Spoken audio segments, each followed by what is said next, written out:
That's good.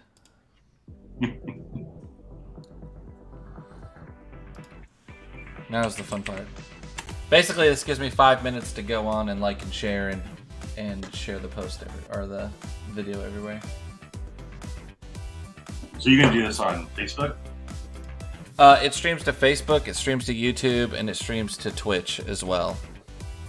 So those are our 3 places that we stream live, and then we share on Instagram.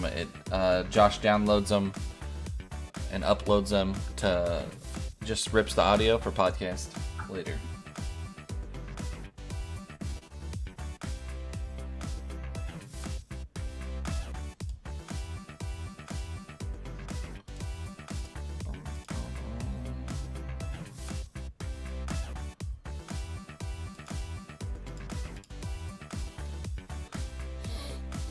Yeah, Facebook is where usually a lot of our chat comes from.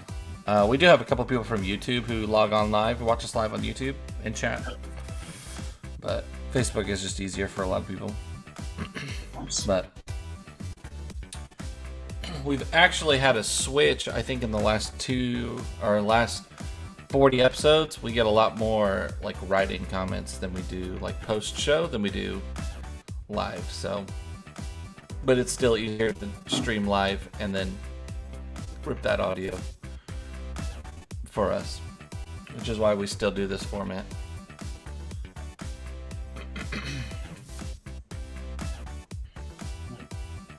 Okay. So I have a desk that like goes up and down, and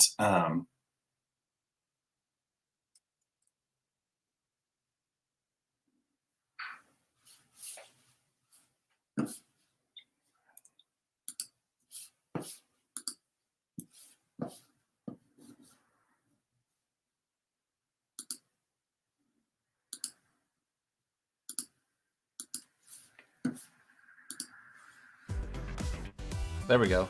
Oh, that was weird. That was weird. Let me close this. Let me close my Safari. That's on me. I think my we've had some pretty bad windstorms, and so my internet has not been as good as it normally is. Good morning, Josh. Look at that.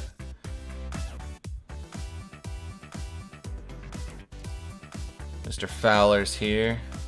Oh, ooh. Heck yeah.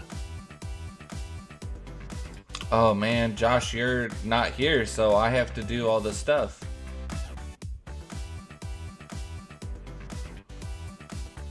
That's not cool, man. It is the 12th.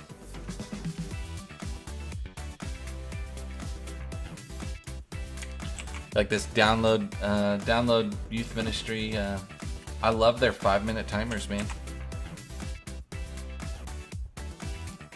Yeah, it's got a great beat to it, honestly. The Men in Black ride, nice. Well, they have a whole bunch of them, and when they do their like summer sale or whatever, it's when I go and I pick up like 10 or 15 of them because they're always just nice to have. Yeah.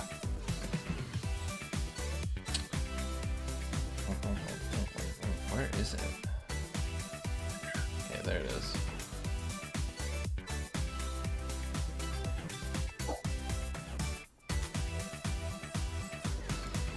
Hey, so remind me real quick, you're a Pacific Northwest guy, yeah? Yeah, I grew up in Oregon. Oregon. So are you a Trailblazers fan then? Yeah. Well, I mean, as much as I can be. I don't really follow. I've never been like a big sports follower guy. Like, I don't go and check scores and anything like that. So I say I'm a Trailblazers fan because that's who I would root for. And if somebody asked, I'd say that was my team. But if you're about to tell me some dropping news, it will be new to me. I've got no dropping news. I've got none. All right. We used to call ourselves Blazer Believers. Blazer Believers. All right. Yeah. Well, you got to remember, I hung out with Ben Metters so much. Oh yeah. And dude's die hard. Ben was my camper at camp. That's wild. That is just crazy. Yeah, I was his counselor at senior team camp up there at Camp Yamhill. Wow. Isn't that crazy? It is. He makes me feel old for what it's worth. I feel older every day. It's terrible.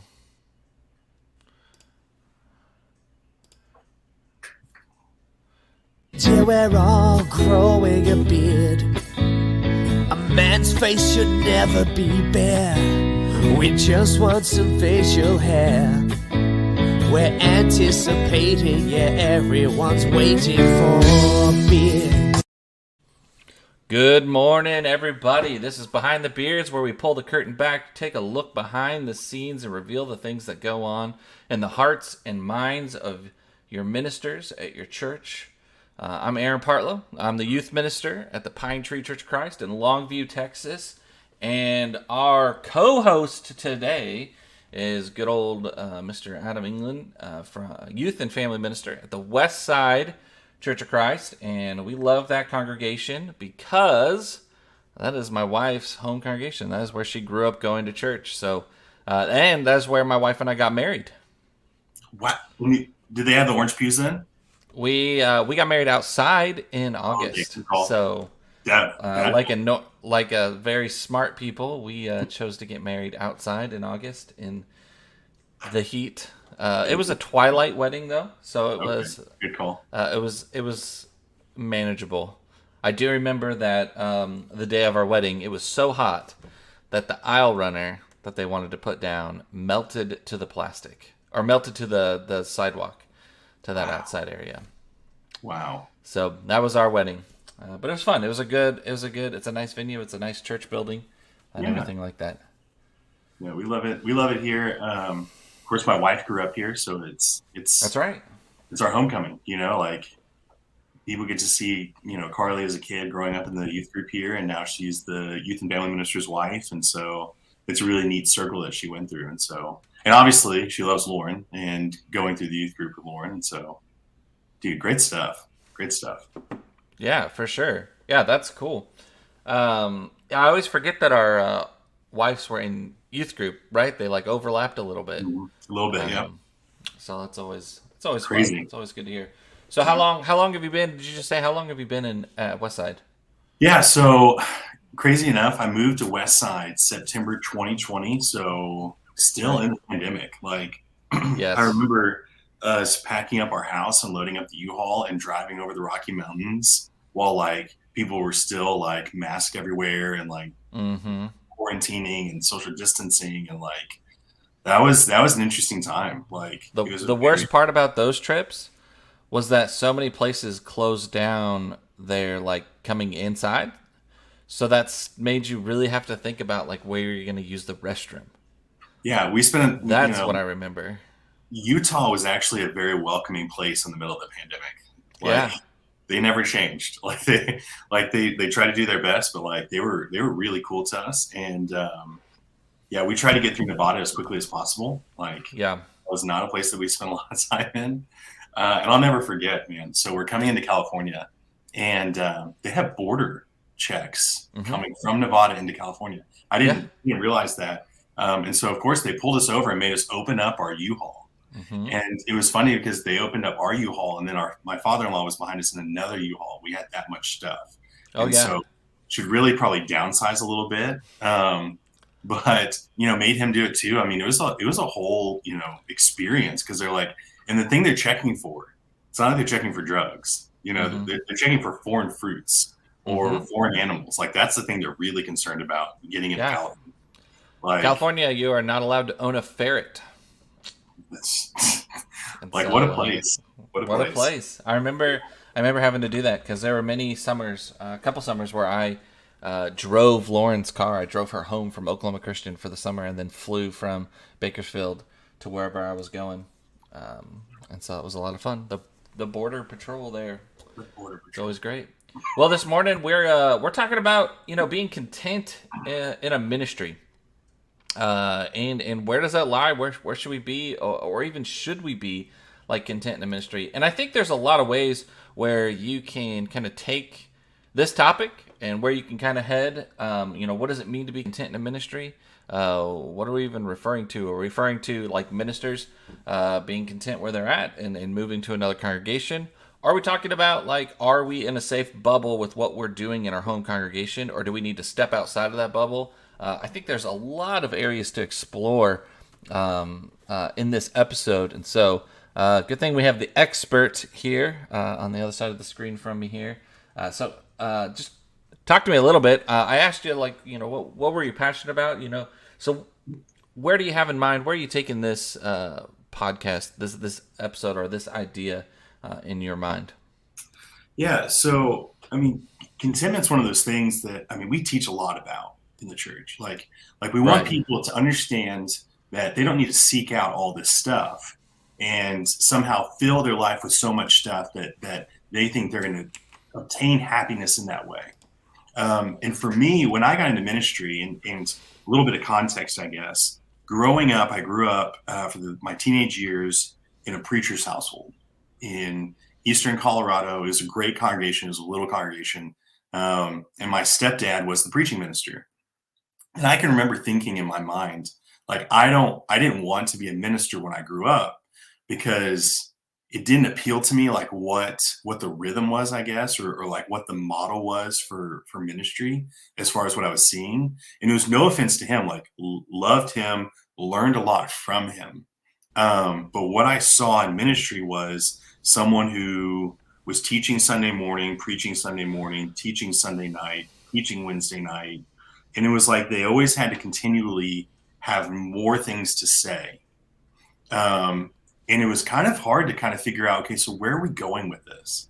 Like what does ministry look like long term if we just keep saying a lot of really important things and keep finding more important things to say? Like it was like, and it's kind of funny because I'll never forget, I had this elder that I had in Texas in my first full-time ministry, and he said to me one day, I had to tell him about some situation. And so you can imagine talking to an elder about some situation you don't want to talk to them about.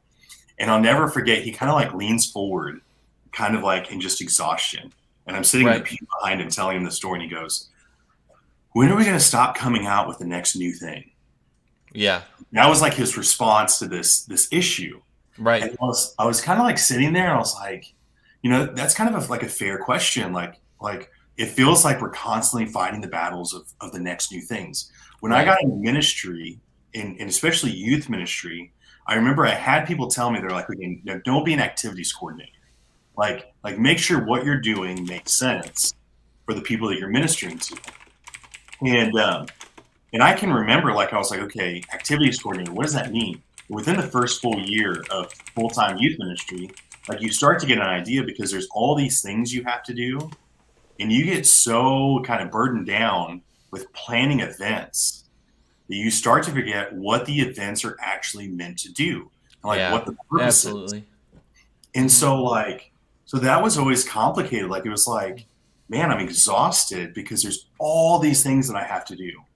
But in ministry, and the question you have to ask yourself is where are we going? Mm-hmm. Like what are we doing, and where are we trying to get to? Because that question, if you will, is really what determines contentment, right? Like, sure, you know how to be thankful if you know where you are in relation to where you're going, and even more so, and back to what, take 1 Timothy, chapter 6, for instance, when it talks about contentment, like they talk about money. And it's funny because we'll teach people, hey, you need to be content with what God's given you. He's provided for you. You don't need to seek out a bunch of money. And of course, us as ministers, we go, well, I'm not seeking a bunch of money. Like that's not what I'm interested in when I do this. Right. But we're seeking something. And you take out money, and as theologians, like when we read something like that, it's not the thing, but it's the principle behind the thing, right? Sure. And so you take money out of it. Okay, what's the thing that I keep seeking that I'm looking for fulfillment in, right? And for me personally, and I don't want to get off on a crazy trail here. I will say I've used Enneagram to kind of figure out some things about myself, right? Sure. I think Enneagram's a great tool to be able to use. I think if you're on a staff, if you're on even if you work with your elders or something like that, I always think that's a good tool to help understanding how you can work together better. I want to go back real quick to a certain point to what you were saying. I'm interested in, we talked about like where you're going, and a big question I always think about like in my ministry, and something that I really chew on, and I try to do this every year. There's this really nice gap. It always seems to happen in my ministry. It kind of happens like in December time, right before the new year, where I really sit there and I get to meditate and I get to just think a little bit about like, hey, what's the point? Like, what's the actual point that I'm trying to do? So it's like, where am I going? But then I also really I spend some time and I think about like, what's the point? Why do we do this event? Why do I do this thing? What's the overall purpose? And I think when you sit down and you start to think about like achieving those goals, and it's not really achieving a goal, but it's like, how do I complete what I have set out to do, and complete like this point? I think we start to go back and we start to think and we look deeper.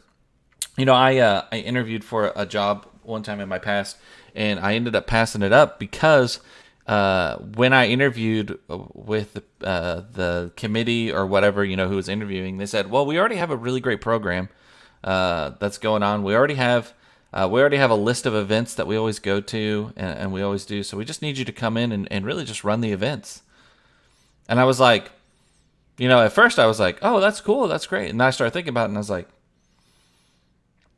well, but it's not all about events. Like, there has to be a goal. There has to be a purpose. There has to be a drive for something deeper and something better. And I'll be frank with you. Like, I'm at a time in my life now, like, oh, I hate these life phases, right? It was fun in college when it was like, oh, all my friends, everybody's getting married. That's cool. And then you hit that phase. Oh, everyone's having kids. That's kind of fun. But in all seriousness, like, now I feel like I'm at a phase where like a lot of people my age are walking away from their faith. And I feel like it's because they aren't grounded in why they do what they do. Yeah. So a couple of things to this, right? Because you hit on it perfectly when you talked about that job interview. There's two extremes that exist there. Is that one church will tell you, well, we have a bunch of events and we love those events and we don't want those events to go away. The other extreme is you'll have a church that's like, hey, we don't care. Kill whatever you want to kill. And it's because you don't know what you value, because it's not about the event and it's not about killing and just making new events. It's right. What are we doing and why are we doing it? Right. And to your point about people walking away from faith, and we see the numbers of those walking away from ministry, but we see those who are walking away from faith.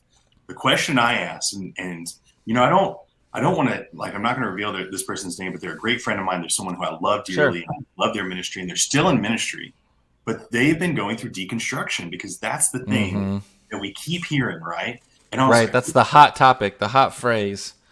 Like, it's like, yeah, we've got people, like, if it's society, we're dealing with narcissism. If it's ministry, we're dealing with deconstruction. But either way, like, it's all bad. And I asked them one day, like, I was like, okay, like, explain this to me. Like, help me understand, because I was like, I don't get it. And it's never been my relationship with God, I guess, or even like me having faith in some of those things, which that's what I thought I heard with deconstruction. But the more I hear about deconstruction, the more it is we don't know why we're doing what we're doing. And so these people start rejecting faith, and it's not faith. It's community. It's culture. It's the stuff that we've intrinsically assigned value to, that we hold sacred, that has nothing to do with actually like walking in faith. I don't know what happened. I think I just lost my co-host. Shoot. Well, that's okay. I'm still here. I hope you're here too.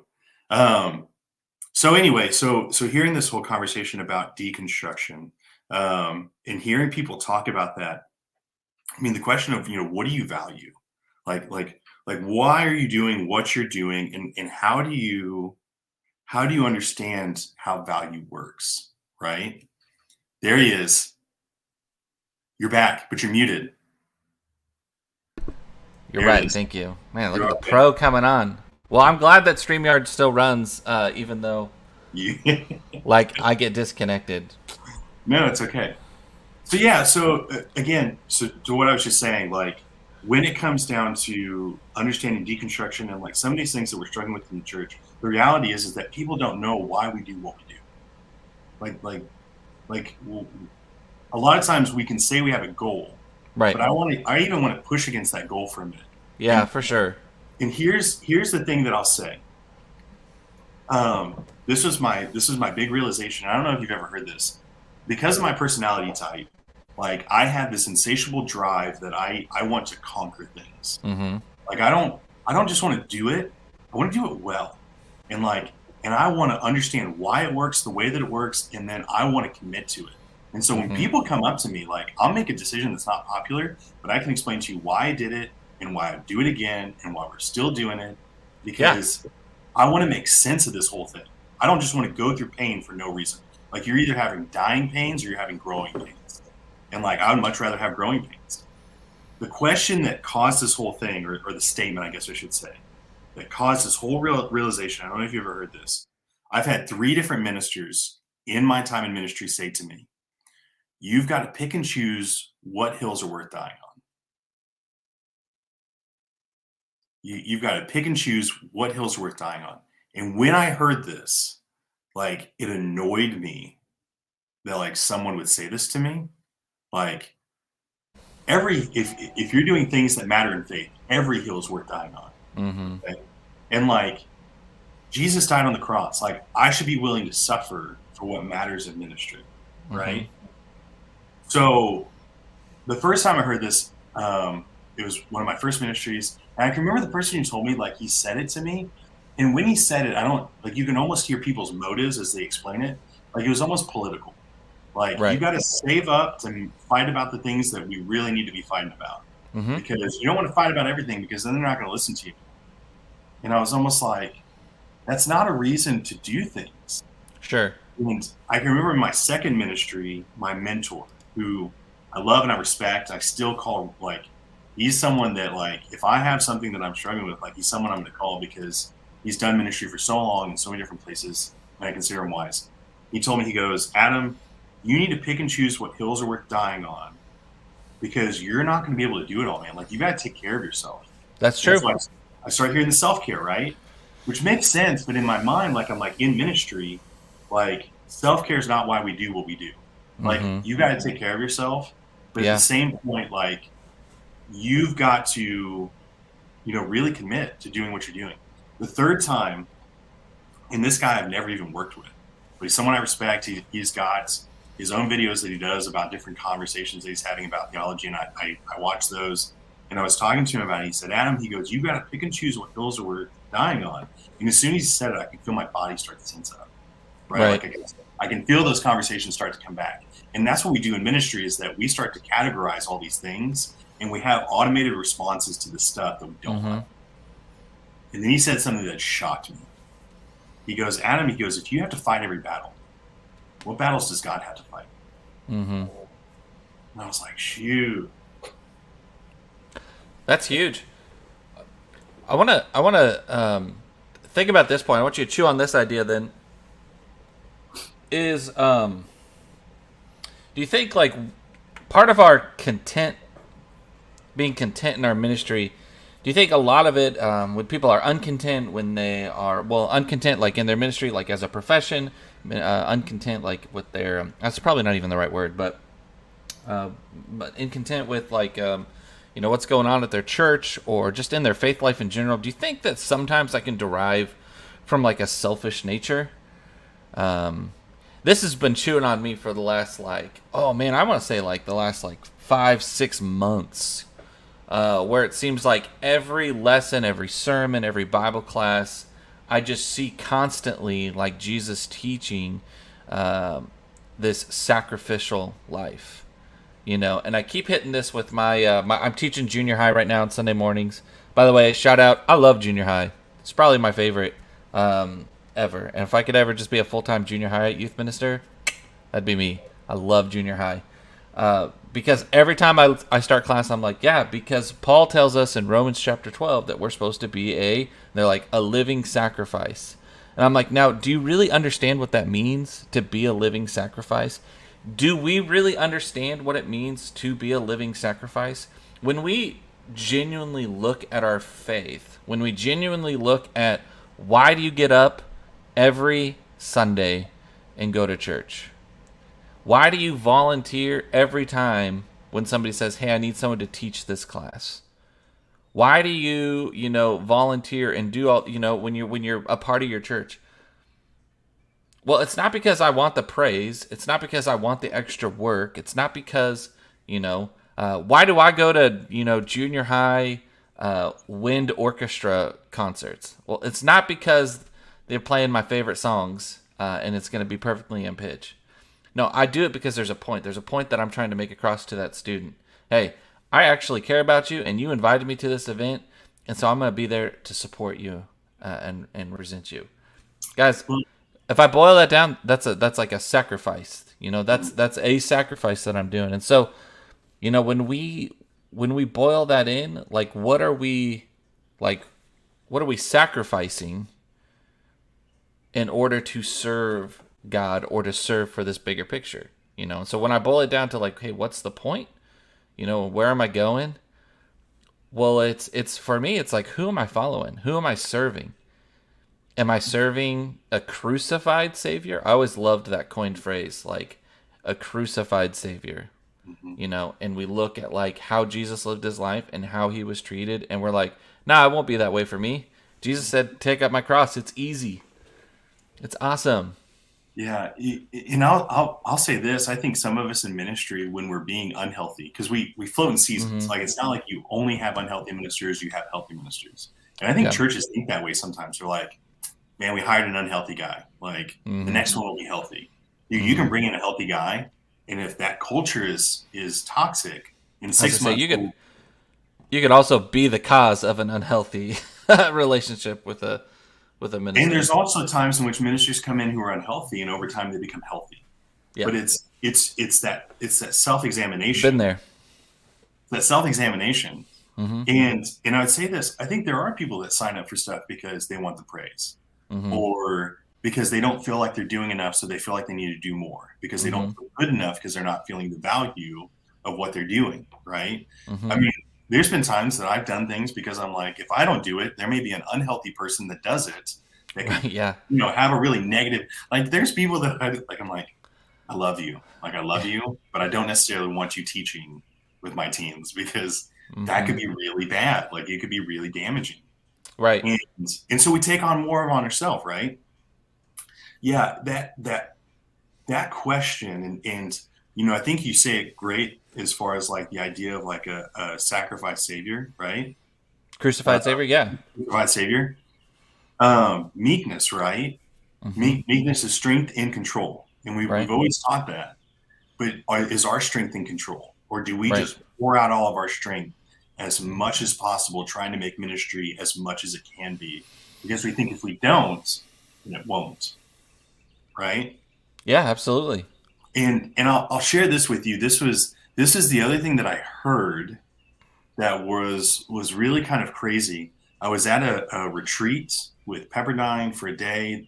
Jeff Walling, Church Relations Office at Pepperdine, does a great job getting speakers to come in about really important topics. And he brought in Kurt Johnson from Saddleback Church, which is the church that Rick Warren founded in LA. Great guy Kurt Johnson was, like super honest, like just really relatable. Loved talking to him.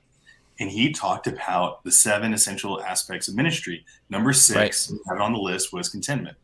And he said, he goes, the thing about contentment is that when we are not being content, it starts with comparing. Right. Comparing leads to complaining, and complaining leads to cynicism. Man, that's so realistic, and that's so true. And I think, like, oh man, like there's so much depth to that.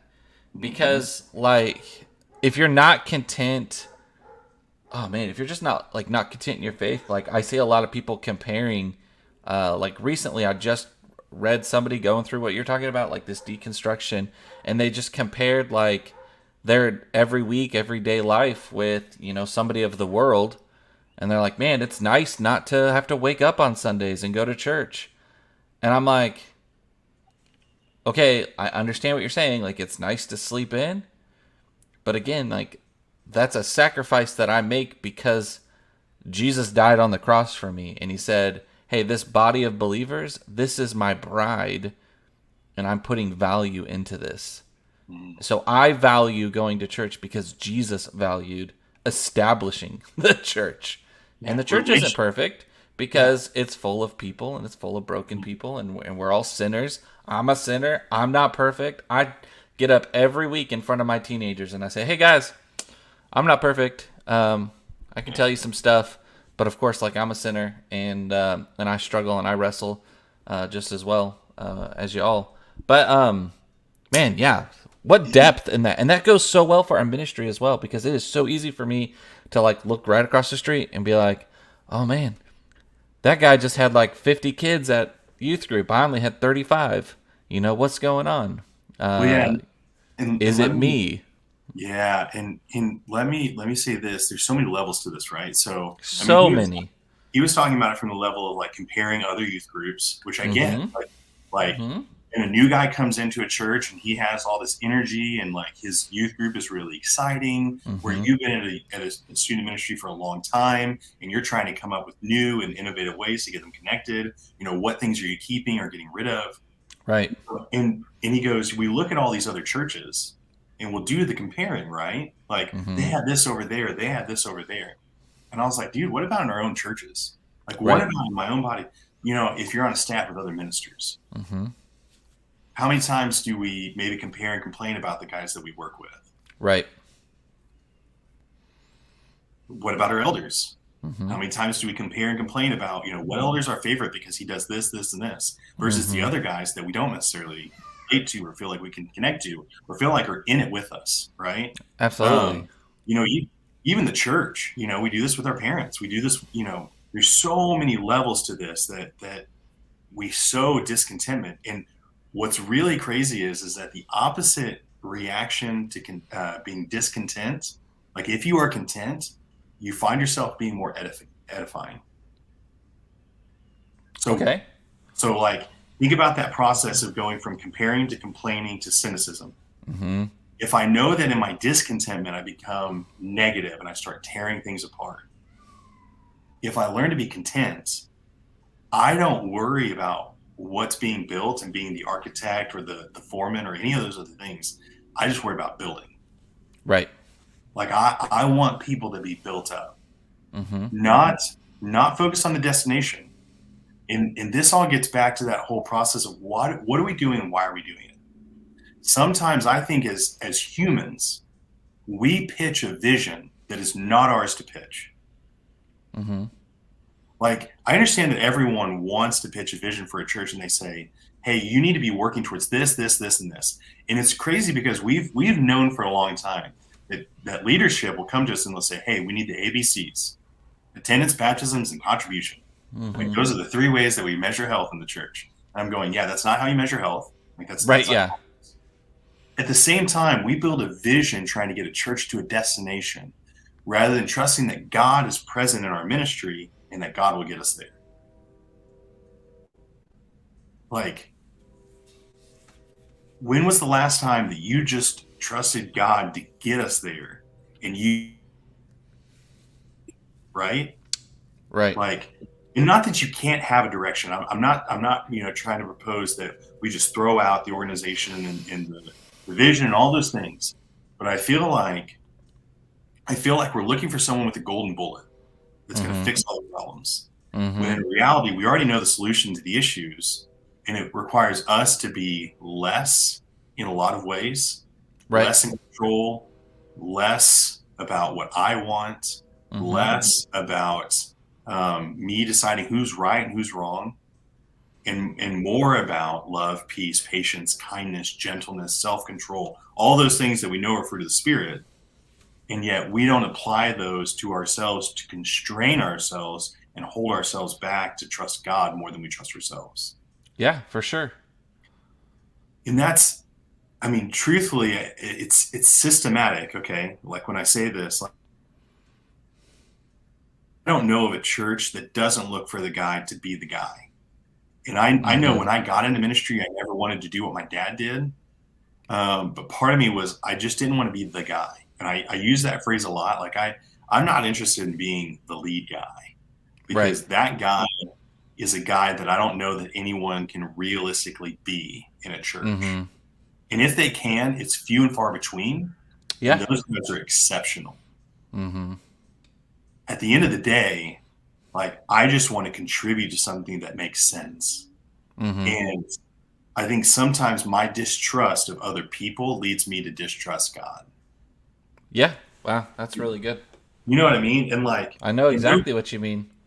Don't get me wrong. Talking about like a philosophy of ministry, and a concept and an idea of like why we do what we do, and that understanding. And I think when you pour into that, and when you really have that self-reflection time to really think about that, it is amazing to me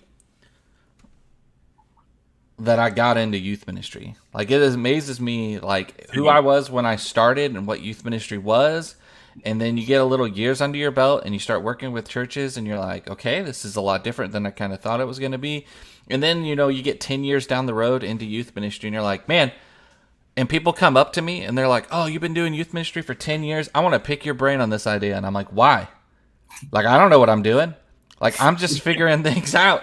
Like, I just now feel like I'm getting a grasp and an idea, because I'm like, man, there are reasons and mythology. There are methods of why I do what I do in my ministry. There are reasons why it's successful. There are reasons why it's unsuccessful. And when you boil it down and you get into, guys, I want you to succeed in your faith, because I want you to actually have this passion for who Jesus is and know why, like, you're doing. And then, so how do you create that? How do you get there? Well, then I have to be retrospective and look at myself and figure out, what am I doing? What am I pouring? What am I saying?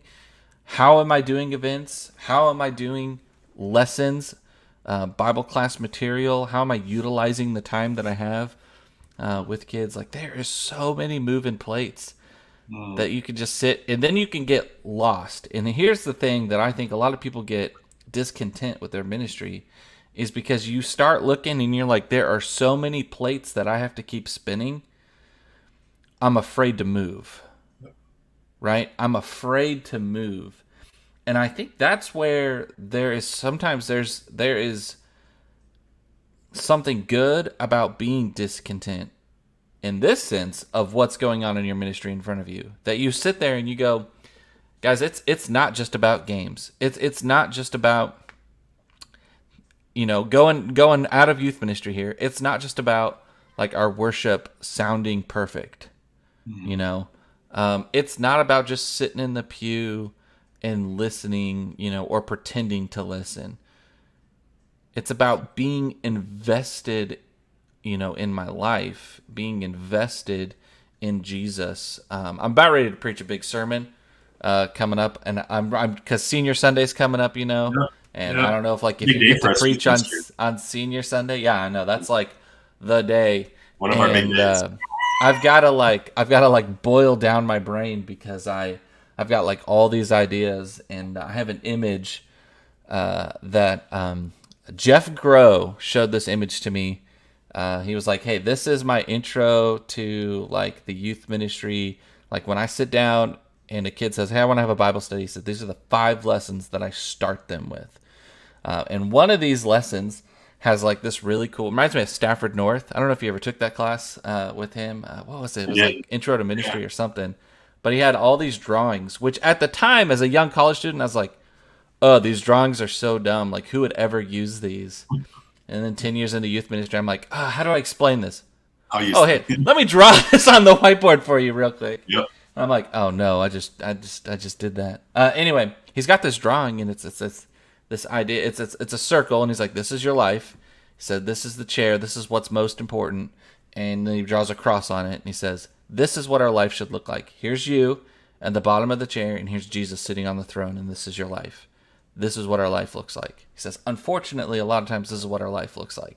Draws a circle, the chair, puts me on the chair, and puts Jesus at the bottom of the chair. And he goes, this is usually what life turns into, and this is the struggle. This is the fight that you have to have all the time. And I think when we translate that into what we're talking about today, I think a lot of people wrestle and they struggle with that, that idea. Why is it that I'm doing what I'm doing? Am I doing it because I'm serving myself, or am I doing it because I'm serving Jesus and what he wants? Yeah, and it's crazy, man. I'll say two things. Number one, I think there's a lot of ministers that don't know how to stop and move towards healthiness. And so it's easier for them to quit than to change. Yeah. And like in that respect, like I'm like, easier to jump off the train than try to fix it. Yeah. And there's been so many churches that have had so many ministers that after a certain point in time, they jump off the train and they go to the next church, and they build up steam, they get ahead of steam. So they're going too fast, and it's either run off the tracks and just leave ministry entirely, or get onto a different train. And we saw that so much, like it perpetuates itself. Mm-hmm. The other thing I'll say is this: how many times have you failed in an activity? More than I've succeeded, it feels like. But honestly, like I feel like there's some really good moments where where you feel like you failed. But that's I don't know. Like I don't know how to answer that, because the older I get, my scale of what's a fail and what's not a fail has changed and shifted. So events that I have been like, man, that failed, has shifted to, well, actually, I don't really think it failed, because again, why do I do it? And what was the purpose, or what was the actual goal? Yeah. And I'll say it like this. If we're trying to walk in this path, right, and we're trying to go on this journey and be faithful, like, I think that it's kind of one of those things where look at what Peter had happen to him and what he experienced. And think about the fact that, like, Jesus once looked at Peter and was like, "Get behind me, Satan." Keep going. Yeah, get behind me, Satan. In my house. Oh. He's like, get behind me, Satan. Like, literally, Jesus looked at one of his followers and he said, "Get behind me, Satan." He called him Satan because Peter meant well. Like Peter wanted good things. He wanted to see success for the kingdom. Like, those were his desires. But the way that he was trying to go about it wasn't the way that God wanted him to go about it. And so it's like, in so many things, like, I think that we experience failure at times, but it's not because of us actually failing as much as God's kind of redirecting us.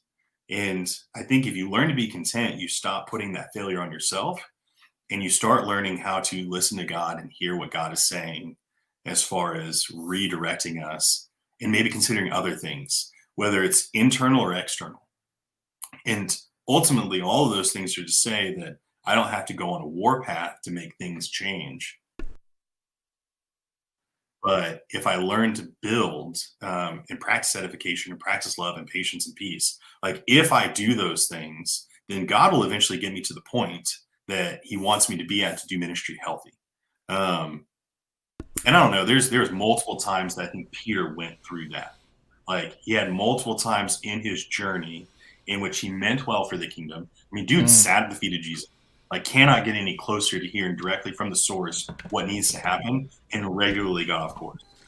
And so that for us as ministers, ironic, like, that you just brought that up, because I just watched a video this morning that I just laughed really hard about, and it was like every day, like, Peter woke up and he was like, "Oh man, I'm gonna impress Jesus," and then it shows a picture of a guy and he's like drenched in water. He's like almost drowned today.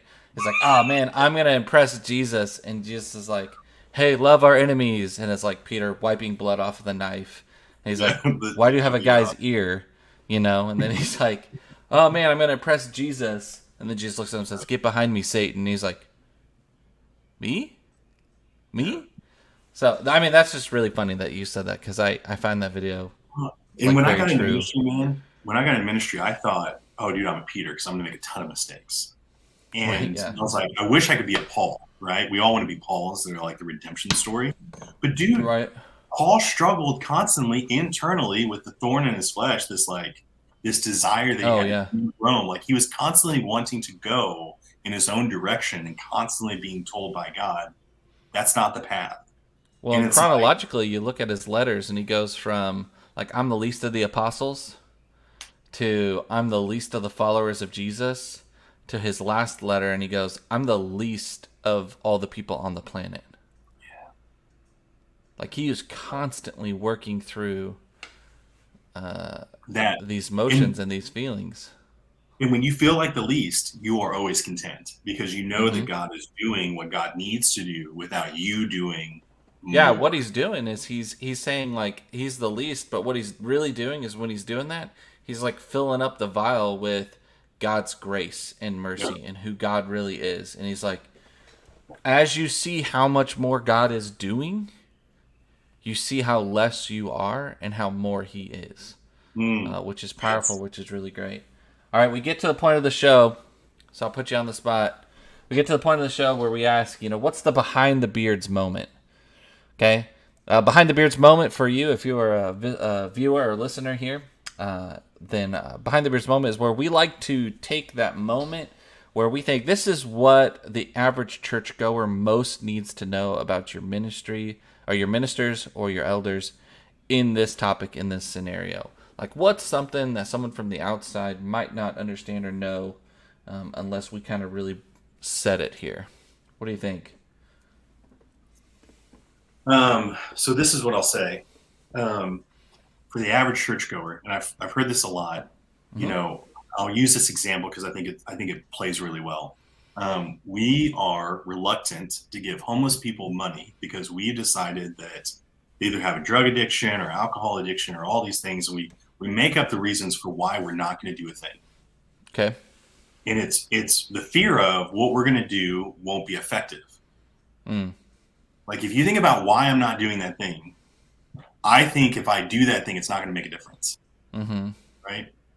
So what I would say is that the challenge for us as faithful people is to go, regardless of context, but trust that our going makes sense for the kingdom and for God's plan rather than our plan, which means I don't get to determine success. I don't get to decide. Like some of the most powerful people I've known in my life were people that just did, and they didn't expect anything out of it. They weren't looking for anything. They were just trying to be present with God, and they went to as many places as possible to be present with God. And in turn, God was present in them, and like you could see it. Like you were just like, wow, like what a powerful person to have that almost aura of just peace because they didn't need anything, right? Right. And so I think that's what we've got to wrestle with for the rest of our lives. The thing that I struggle with, I think the most in ministry at times is those people that on their deathbed are fearful of death because they don't think they've done enough. They don't think they've done enough. And I'm going, you can't quantify that in the kingdom of God. Like there's not an enough. There's just doing. There's just being. There just is. And so, I think if you take off all those constraints and all those expectations and all those metrics and measurements, and you just go, I think God will make sense of it. Yeah, I think so. Man, that's awesome. Hey, thank you so much for coming on the show today. Really appreciate it. I don't know that. Sorry that everything has gone a little weird. This is what happens when you're not here, Josh. My internet doesn't work. My son starts breaking in the door in the bedroom for no reason because he thinks he's Sonic the Hedgehog. There's just trains go by, dogs are barking. I don't know. This is the worst, weirdest recording of a podcast. But we're gonna have Adam back because man, we are so excited for his insight and his wisdom, and we appreciate it. But we want to thank you all for being here today. We also want to remind you of something that's really close to our hearts at Behind the Beards is Galatians 6:9. Don't grow weary doing good. Man, this life is messy. This world is messy. So allow Christ to use you to do something different, something good in His name. There's so much of this going on, and so much more of this particular Galatians 6:9 that we need to do more of. Just don't grow weary in doing it because we serve a crucified Savior. I'm Aaron, and that's Adam, and we will see you next week on Behind the Beards. Till we're all growing a beard. A man's face should never be bare. We just want some facial hair. We're anticipating, yeah, everyone's waiting for a beard.